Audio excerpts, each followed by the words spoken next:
MHRD था, यानी ministry of human resource development, इसका नाम बदल दिया गया क्योंकि इसी के अंदर शिक्षा मंत्रालय आता था। इसका नाम बदल कर सीधा रख दिया गया भैया शिक्षा मंत्रालय।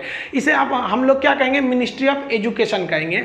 इसके अलावा इसमें जो 10+2 प्रोग्राम था इसे बदल कर 5+3+3+4 कर दिया गया। यही नहीं समझ में आ रहा है क्या चीज़ है, और साथ ही ये भी समझेंगे कि ग्रेजुएशन और पोस्ट ग्रेजुएशन PhD तक में क्या चेंजिंग आएगी। स्ट्रीम को खत्म किया गया, ये सबसे बेहतरीन है।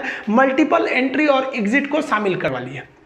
वोकेशनल कोर्स के बाद जो रिजल्ट दिया जाएगा इसमें तो गजब की चेंजिंग कर दिया गया। अब आपका रिजल्ट केवल इस बात पर डिपेंड नहीं करेगा कि आपके मार्क्स कितने आए हैं, कितना नंबर आप लाए हैं, इसके अलावा डिपेंड करेगा आप अपने आप को कितना नंबर देते हैं। यानी आपके सामने पूछा जाएगा कि आपके अंदर कॉन्फिडेंस कितना है, आप टाइम टेबल को कितना फॉलो कर लेते हैं, आपको कोई काम दिया जाता है आप उसको कितनी जिम्मेदारी से लेते हैं। यानी आपको सेल्फ असिस्टमेंट करना पड़ेगा। ऐसा क्यों किया गया है? क्योंकि ऐसा देखा गया कि जब लड़के की पढ़ाई खत्म हो जाती है, ग्रेजुएशन या कुछ भी हो जाता है, नौकरी भी हो जाती है, तो उसके बाद उसको रिजल्ट देने वाला कौन होता है? कौन उसको असेसमेंट करता है? वो खुद से करता है कि मेरे लिए ये सही है या गलत। तो हम वो डिसीजन वहाँ लेना शुरुआत करते हैं। तो अभी से ये शिक्षा नीति से क्या होगा, हम खुद से डिसीजन लेना चालू करेंगे। तो बचपन से ही आदत हो जाएगा हमें अपने आप को संभाल के रखना। इसके अलावा मार्क्स में ये भी ध्यान दिया जाएगा कि आपके क्लास के जितने स्टूडेंट हैं वो आपको कितना मार्क्स देते हैं। इसके लिए एक क्राइटेरिया बनाई जाएगी कि जितने स्टूडेंट हैं किस तरह से वो ग्रेडिंग करेंगे आपको। इससे ये फायदा होगा कि आप अपना नंबर अच्छा बनाने के लिए अपने दोस्तों से अच्छा संबंध रखेंगे। और अगर आप बचपन से क्लास 12 तक अब आपको ये आदत हो गया कि नहीं भैया हमको बचपन से अपने दोस्तों से संबंध अच्छे रखने हैं, तो आपका स्वभाव बहुत अच्छा हो जाएगा। तो अब क्या होगा कि हर स्टूडेंट दूसरे स्टूडेंट के प्रति इज्जत रखेगा कि भाई साहब उसको भी मार्क्स देना है हमको, तो वो आपके जो क्लास के हैं वो उन लोग को भी देना होगा। और साथ ही टीचर भी आपका नंबर देंगे कि ये लड़का अच्छा था या नहीं था। ये पांचवा जो चीज़ दिया गया कि फॉरेन यूनिवर्सिटी भी आप भारत में अपना ब्रांच खोल सकती है, जैसे ऑक्सफोर्ड, हार्वर्ड यूनिवर्सिटी, कैम्ब्रिज, ये सब भी यूनिवर्सिटी अब भारत में खोल सकती है। हालांकि इसे बहुत पहले आ जाना था, जब मनमोहन सिंह थे उन्होंने ही इस प्रस्ताव को लाया था। तब उस समय बीजेपी ने विरोध किया था कि नहीं ये भारत के लिए दिक्कत होगा। तो सोचिए अभी ये तो पॉलिटिक्स वाला चीज़ है, इसमें नहीं, देखिए जो विपक्ष में रहता है विरोध करता ही है। उस वक्त जो प्लान थी वो थोड़ी सी अजीब थी। उसमें क्या कहा गया था कि जो यूनिवर्सिटी आएंगी उन्हें 50 करोड़ रुपये सिक्योरिटी मनी देना होगा। ये सही भी था एक तरह से। पता चला हमारा फीस लेके भाग गई यहाँ पे, हम क्या लंदन जाएंगे खोजने के, कैम्ब्रिज किधर है या नहीं जाएंगे।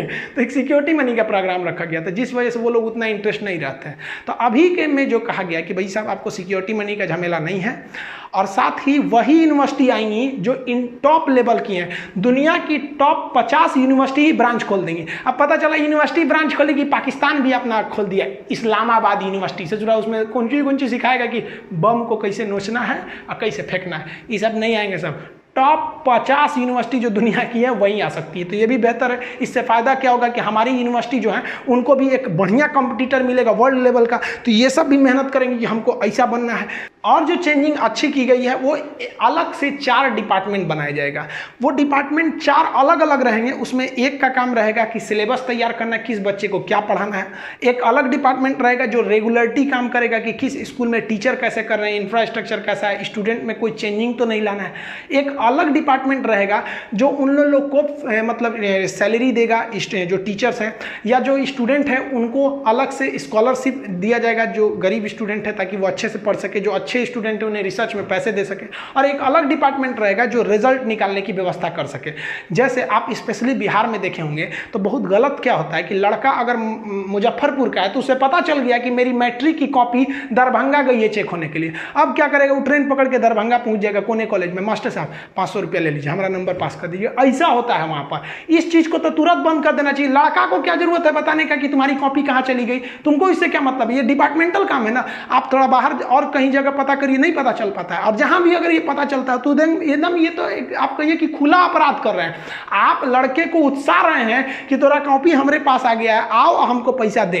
तो ये सब चीजें पे नकेल लगा दी जाएगी इसके बाद। और अभी एक और चेंजिंग जो है वो बताया नहीं गया खुल के, लेकिन हाँ एक टीचर्स के लिए भी एक कॉमन सेंट्रल लेवल का एक प्रोग्राम होगा। और टीचर्स की भी ट्रेनिंग 4 साल की होगी। उसमें टीचर्स को बताया जाएगा कि लड़के को किस तरह से समझ में आता है। आप देखे होंगे कि कुछ टीचर होते हैं जो बहुत ज़्यादा जानते हैं लेकिन समझा ही नहीं पाते हैं। और कुछ टीचर ऐसे आते हैं कि सोच रहे हैं मुर्दा को भी समझा देते हैं, एकदम फटाफट समझ में आ जाता है। आप इस चीज़ को, इस टॉपिक को भी देखिएगा, जो चीज़ हम आपको बता रहे हैं कि बहुत से लोग इसको भी बताए होंगे लेकिन बड़ा कॉम्प्लिकेटेड कर देते होंगे, कुछ लोग इसको बहुत सिंपल कर देते हैं। तो यही सब समझाया जाएगा इसमें कि कैसे कैसे एक टीचर्स को मतलब होना चाहिए कि बच्चे में इंटरेस्ट जगा दे। और ये हकीकत भी है। देखिए, अगर कोई लड़का टॉप करता है या कोई सेकंड आता है, कोई थर्ड आता है, तो ये उस लड़के की योग्यता है। लेकिन अगर कोई स्टूडेंट क्लास में रहकर फेल हो जाता है तो इसमें टीचर की कमी है। क्यों? क्योंकि टीचर ने उस पढ़ाई को इंटरेस्ट नहीं बनाया। क्या होना चाहिए कि जो स्टडी है उसे इंटरटेनमेंट बनाना चाहिए। आप अगर अर्जुन का एग्जाम्पल दीजिएगा तो द्रोणाचार्य ने अर्जुन को पढ़ाया था और पांचों पांडवों को पढ़ाया था। अर्जुन टॉप कर गए, तो ऐसा नहीं है कि बाकी भीम, नकुल, सहदेव, युधिष्ठिर ये लोग चौपट हो गए। लोग ये लोग भी थे भाई, टॉप तो कोई एक ही ना करेगा। तो टीचर्स को भी सोचना चाहिए कि भाई क्या है कि आपके क्लास को लड़का भाग जा रहा है। आप अपने भी स्कूल में देखे होंगे कि कुछ टीचर्स का क्लास आप छोड़ना नहीं चाहते होंगे और कुछ टीचर को देख के बुखार लग जाता होगा। यूट्यूब पे भी देखे होंगे कुछ टीचर के क्लास को आप स्किप कर करके भगाएंगे कि दो तरीके, आधा घंटा तो दिमागे चढ़ जाएंगे। और कुछ टीचर ऐसे भी होंगे जिनको आप देखेंगे बिना स्किप किए आपको क्लास देखेंगे, आप कहेंगे नहीं यार स्किप नहीं करेंगे, कब कौन सा अच्छा चीज़ पढ़ा के निकल जाएंगे। इनका क्लास एक एक सेकंड इंपॉर्टेंट होता है। लोग की स्कूलिंग होती थी, स्लेट वगैरह का था, खैर वो तो जमाना अलग है। लेकिन हम लोग क्या करते भाई, पेंसिल वगैरह से पढ़ते थे, इसे ब्लेड लेके ये सब पेंसिल छीलते रहते थे। टाइम मिलता था तो आम का टिकोरा वगैरह छील लेते थे। स्कूल से इसीलिए भाग जाते थे कि ये सब गेम हमको खेलने को घर पे मिलता था। स्कूल में ये सब गेम की सुविधा नहीं थी। जबकि हम लोग को क्या पसंद था, हम लोग को ये सब गेम पसंद थे, चाहे वो लड़का हो चाहे वो लड़की, उसे पढ़ाई से ज़्यादा छोटी सी उम्र में गेम खेलना ही ज़्यादा पसंद आता था। हालांकि उस वक्त आप बचपन में देखिएगा तो कुछ चीज़ों से बहुत ज़्यादा गेम से लगाव हो जाता था। बचपन में आप लोग मोर पंख रखे होंगे अपने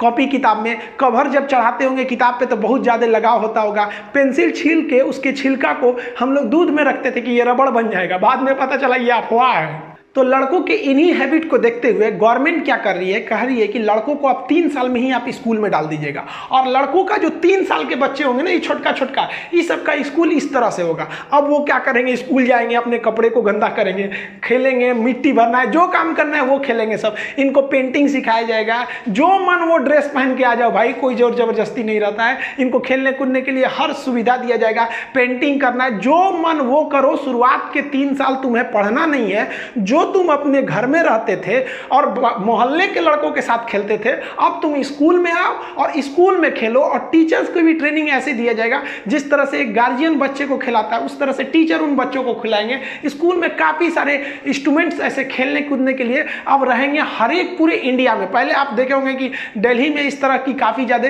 शुरुआत की गई थी।